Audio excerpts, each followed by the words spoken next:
Okay, so let's get straight into talking about referrals and finding clients offline with Dr. Gabrielle Pulici.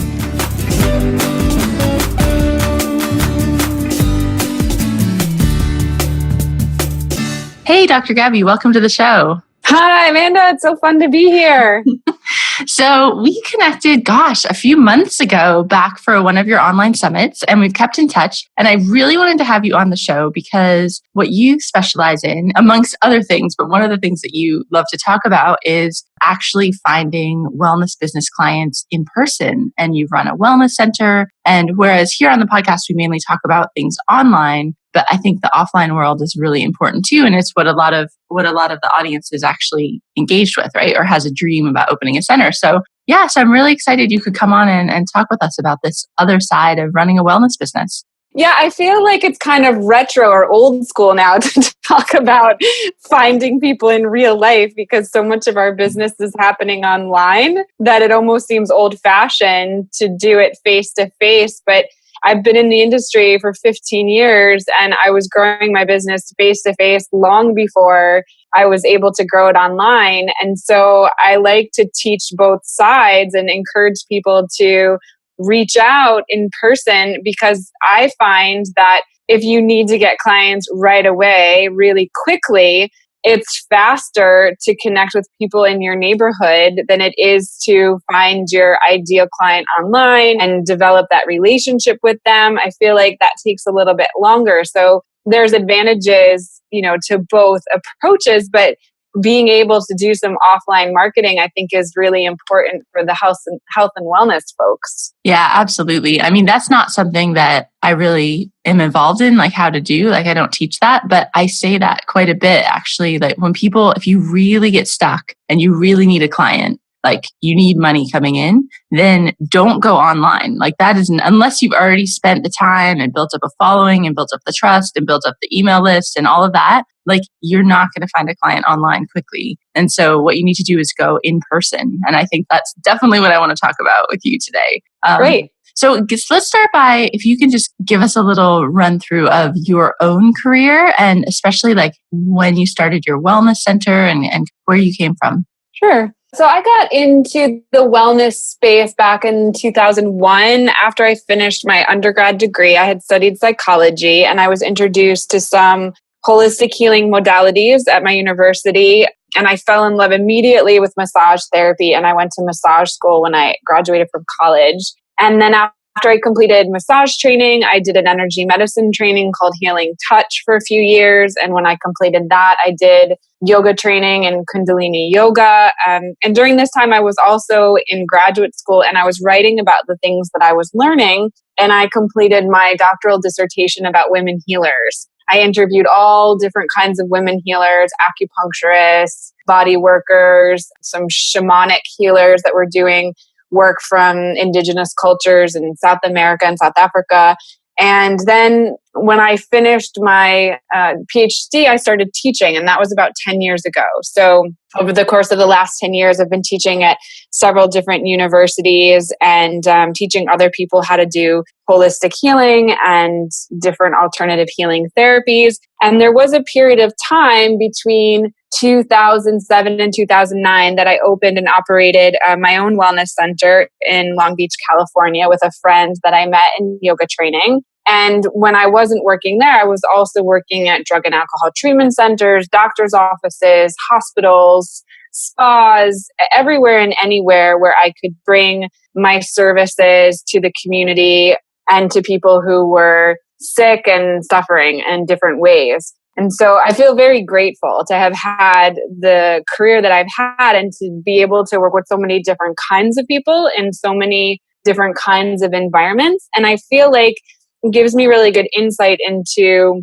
what people need and what people respond to and the ways in which you can use your existing network, your community, and the other professionals in your community to build what I call a referral network. I'm not sure if we use that language in online marketing, but in offline, in like professional communities, if you're a health coach, your best friends could be the local chiropractor, the local massage therapist, the local acupuncturist, people who serve similar clients. And by building those relationships with those people, you can then share and refer clients to each other. Because as we know, not one practitioner is going to have all the tools and all the resources for clients. And by developing those relationships, we can share the clients among us and give them really kind of holistic, complete services. So that was part of my journey too, was collecting all my favorite people along the way who were working with clients that I wanted to work with or that I was also working with, so that we could really create a holistic treatment plan for them. We could serve them, as a group and give them really great care. So that's a little bit of my story. Yeah, thank you. So I want to definitely talk about this referral strategy, but before we get into that, I'm just wondering, if you could share a little bit of your impression or your advice about what it was like running a wellness center in person. Because I hear that from a lot of wellpreneurs that they dream about having a yoga studio or a cafe or a actual physical clinic where they can welcome people. And so I'm just curious, as someone who's been through that, do you have any kind of advice or the other side? Lots of things. I mean, one thing that I have to say is critical from the beginning is I did it with a partner. And what I found out about a year into the process is that our visions were not aligned, which is why we didn't end up staying in it long term. So if you're going to do it with someone, I think that it's really important to have discovery time before you actually do it, to make sure that you're on the same page about everything. So one of the things you don't anticipate when you have your own center is that you work in your own center 24 hours a day. So you open it up, you keep it clean, you see all the clients, you pay all the bills, you manage the books. I mean, you're doing everything to keep it open and to serve the people that are coming in. And that's more than just going to a job and punching a card and then leaving again. There's so many things that are happening, behind the scenes to keep it working. And so I think it's really important, whether you're doing it on your own or whether you're doing it with a partner, that you get really clear about all the different moving pieces and who's going to handle what and who's going to be responsible for which things and what happens if somebody gets sick, who's going to fill in, and just those kinds of things. And you don't really think of them when you're opening a space because you're just so about having your own space. And there's such an infatuation and just enthusiasm about building something like that, that often those other things, they come later, but then they can kind of sabotage you if you don't pay attention to them. The other thing that I recommend, and I've said this to a lot of my clients, is make sure that you go and work in a center that's similar to the one that you're trying to create, so that you have a sense of what those moving pieces are. So what kind of CRM tool are they using? What kind of accounting system are they using? What kind of insurance do they have? What are the terms of their lease? All of these things that you need to run a brick and mortar space. If you have some insight into that before you open your own space, you're going to make your life so much easier. So I think it's really critical that you find another place where, even if you're just volunteering, even if you're just going in and volunteering some time in exchange for learning a little bit about the back office, I think that that's really valuable. And then, the other thing about building a brick and mortar business, which is similar to the online marketing, is that you have to recognize that it takes time and you have to have some kind of financial cushion to stay open for a year or two until you start becoming profitable. So you can't expect to open a center and have a line out the door right away. You need to prepare for the marathon. You need to have some kind of resources so that you can sustain yourself for some time until the word gets out and everybody starts coming to your space. And I could keep talking. There's so many more things, but I'll leave it there for now. You can ask me questions. That's awesome. Thank you so much. That's really helpful. Okay, so let's talk a bit about the referral strategy and finding clients in person, because I think even if, for the listeners that even want to work totally online, there's definitely that period of time where your online business isn't really bringing in clients yet because you're just getting started. And so you need to go out and find clients in person. So I think this applies to everybody, really. You mentioned the referral strategy. Is that the main way that you've found clients in person, or do you advocate doing talks or doing, I don't know, other kinds of strategies too? Right. I definitely think that that's the number one strategy that I recommend for people who are looking to build a very quick offline practice is to talk to the lady that does your hair, talk to the lady that gives you your manicure, pedicure, talk to the physician that you go to, like talk to all the people in your network, let them know what you're doing, the kind of clients that you're looking for. Give them a sample session, give them a consultation, let them experience some of your work. And they're going to be your brand ambassadors. They're going to be the people who, when their patient comes in and they're serving the patient by giving them a facial or something, but that same client also is having a lot of stress eating stuff, they're going to say, oh, well, I know this amazing health coach. You should really talk to her. You can also package your service with different people in your referral network. So if you do have people in your network that offer complementary services, you can create packages for clients. So they get 20 minutes of your service, 20 minutes of someone else's service, and maybe 20 minutes of a third person service. You can package these things. And that way you can encourage clients to sign up not only with you, but people in your network. And then there's a lot of strategies, that go beyond that. You mentioned giving talks. Every and any opportunity that I have to talk to any of the groups in my community, I always take advantage. There's something about meeting someone face to face that creates that immediate sense of their energy. You get a sense that they're warm, that they're trustworthy, and that happens very quickly. So the more you can get in front of people, usually the faster you can establish a relationship, which then usually means that the faster that you can convert them into a client.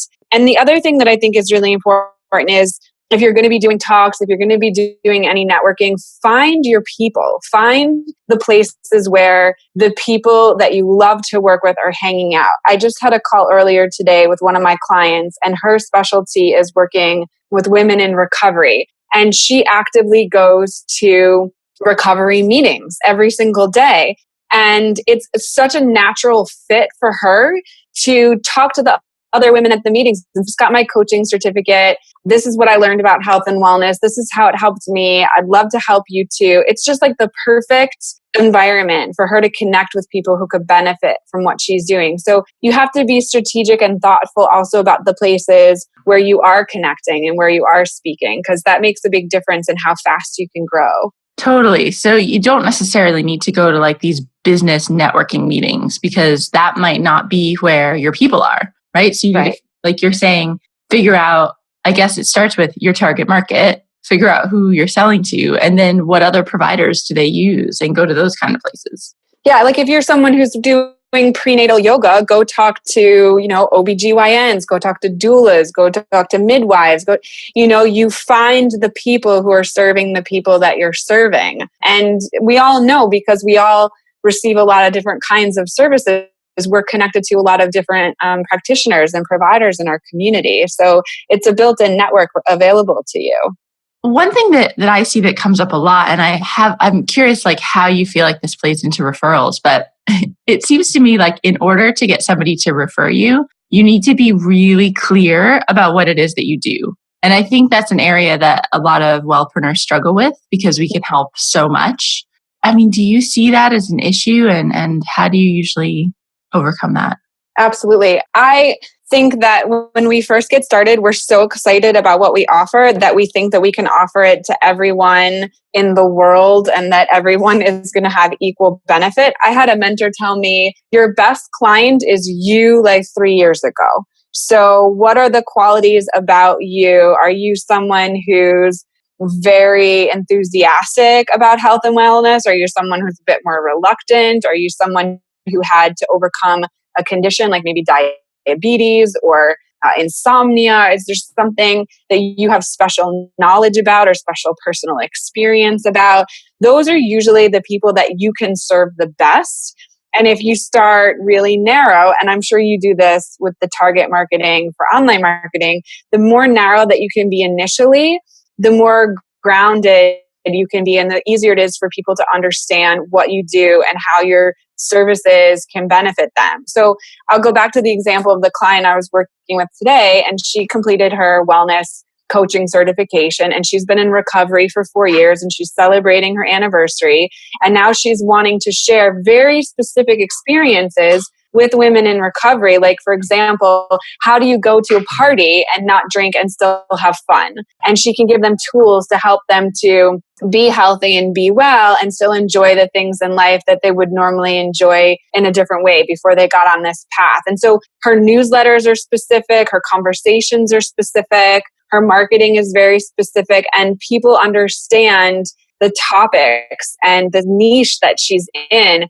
And that makes it really easy to connect with her and really easy to refer to her. So we generally kind of think like, oh, our best bet is to go really broad and to say that I'm available for everyone. But I find that makes it a lot more challenging when, people are not super clear about who you are, what you do, who you serve.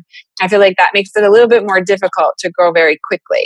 Yeah. And I think, when you're getting a referral, you're kind of relying on the person at the spur of the moment to think of you and then to be able to say something about your business right then. Right. Yes. And they don't know. I mean, they're not as involved in your business as you are. So they're just remembering like these little blurbs of what you've told them, maybe. And so I think, your point's really good. Like if you can be more specific, then they would be like, oh yeah, I know she works with new moms to help them get their figure back or whatever it is.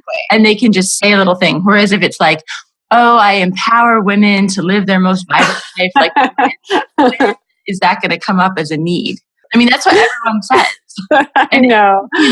And it is true. Like that is a side, I get it. Everyone out there listening, like that is a side benefit of like all of these holistic therapies that we're doing, but you need the referral person to be able to hear something and it triggers them and they think of you. And if it's too vague, that's just never going to happen. I totally agree with you. Yeah, I think that's really critical. I think it's really important advice. I think we resisted a little bit, but you're absolutely right. The more clear and specific we can be, the better. Do you ever do anything like, I don't know, give them flyers or cards or something to make it easier to refer, or even give them like a little bonus, like a commission if they refer to you? Or have you ever done anything like that?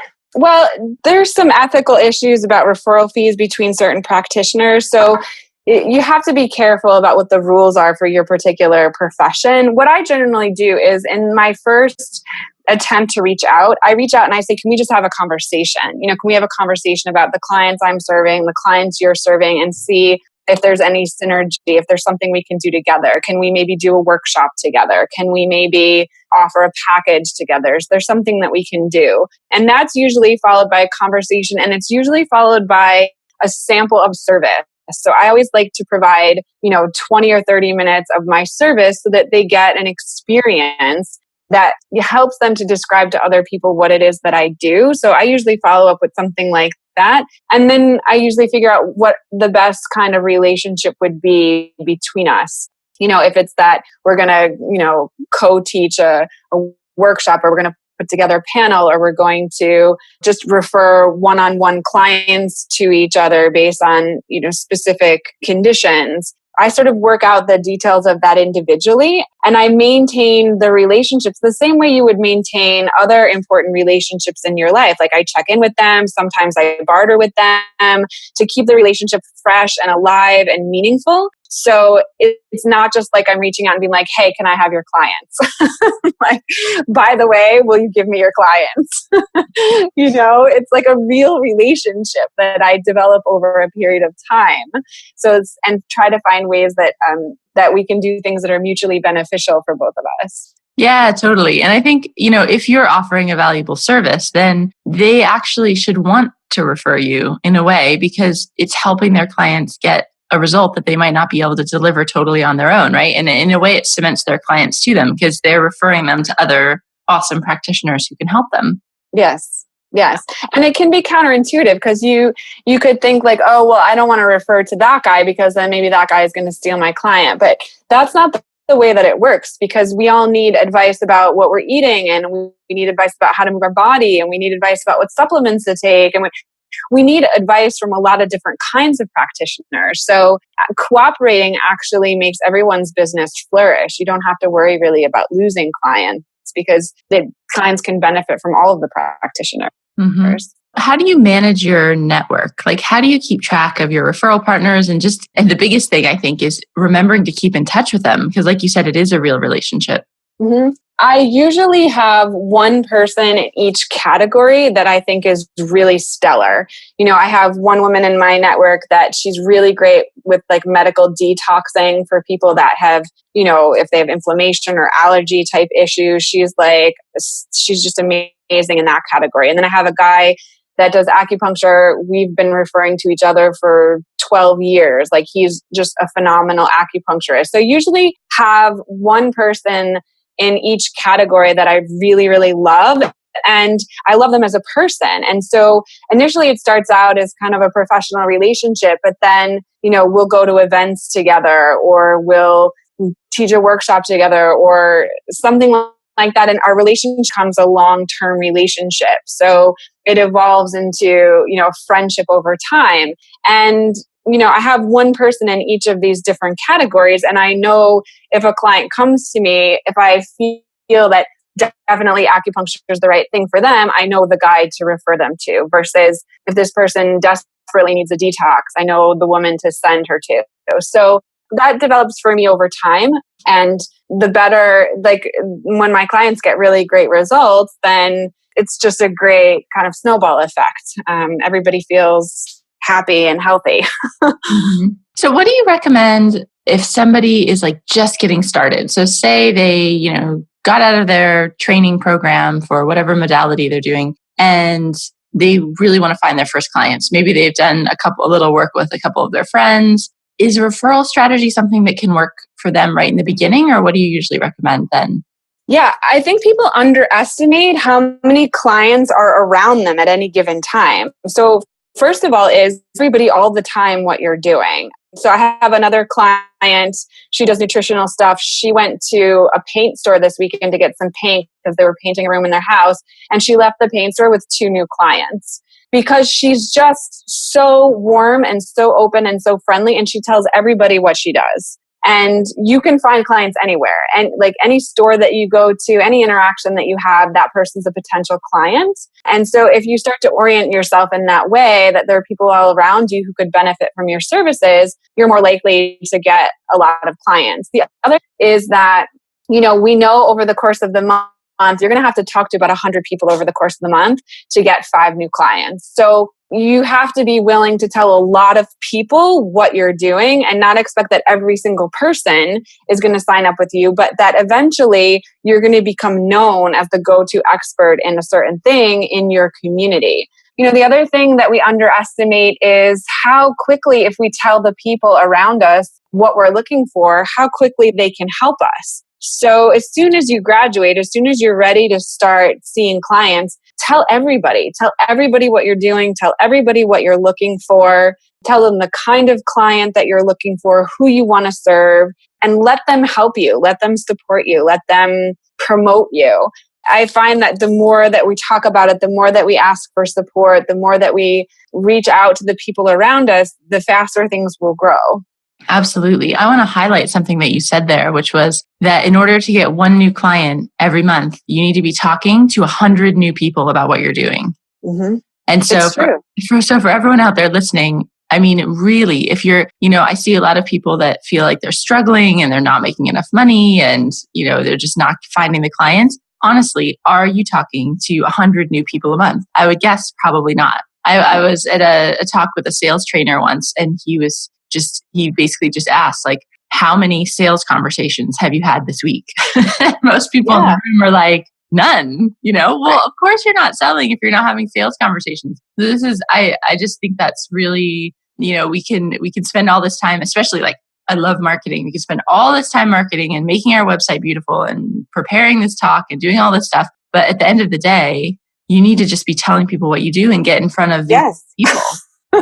We know that online marketing has about a 2% conversion rate. We know direct sales has like 2 to 5% conversion rate. Like we know that. Like you could Google it right now. What's conversion rate for direct sales or for marketing? And so you have to meet these numbers. You have to be telling at least 3 to 5 people a day about who you are and what you do. And there's unlimited places you can do that. Like I said, you can go to the paint store. You can tell the people and standing in line with you at the paint store. It doesn't matter who it is, as long as you're saying, this is what I do. This is who I love to serve. Can I give you a free consultation? Can we have a conversation? Do you know anyone who would benefit?